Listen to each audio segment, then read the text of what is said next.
তো hey guys, আমরা আমাদের উইনার পেয়ে গিয়েছি। এখন তাকে আমরা 50 টাকা উপহার হিসেবে দেব। আসসালামু আলাইকুম guys, welcome to my first blog. আজকে আমরা একটি নতুন চ্যালেঞ্জ নিয়ে এসেছি। আমার হাতে রয়েছে একটি ফুটবলটা এমন ভাবে মারতে হবে যাতে সেটা চেয়ারের নিচ দিয়ে যায়, আর যে সেটা নিতে পারবে তাকে দেওয়া হবে 50 টাকা পুরস্কার, আর যে না পারবে তাকে খাওয়ানো হবে টকটকে তেঁতুলের পাতা।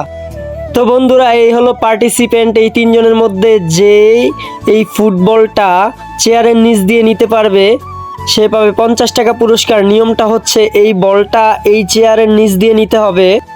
তো আমাদের খেলা শুরু করছি। তাহিদ বল মেরেছে, একটুর জন্য হলো না। সাব্বির মেরেছে, একটুর জন্য হলো না। তবে গাইস, আমরা আমাদের উইনার পেয়ে গিয়েছি। তো হেই গাইস, আমরা আমাদের উইনার পেয়ে গিয়েছি। এখন তাকে আমরা 50 টাকা উপহার হিসেবে দেব। এই নাও। সে উপহার পেয়ে অনেক খুশি হয়েছে। আর বাকি যেই দুইজন আছে তাদেরকে খাওয়ানো হবে টকটকে তেঁতুলের পাতা। এখন তাদেরকে গাছ থেকে পেরে টকটকে তেঁতুলের পাতা খাওয়ানো হচ্ছে।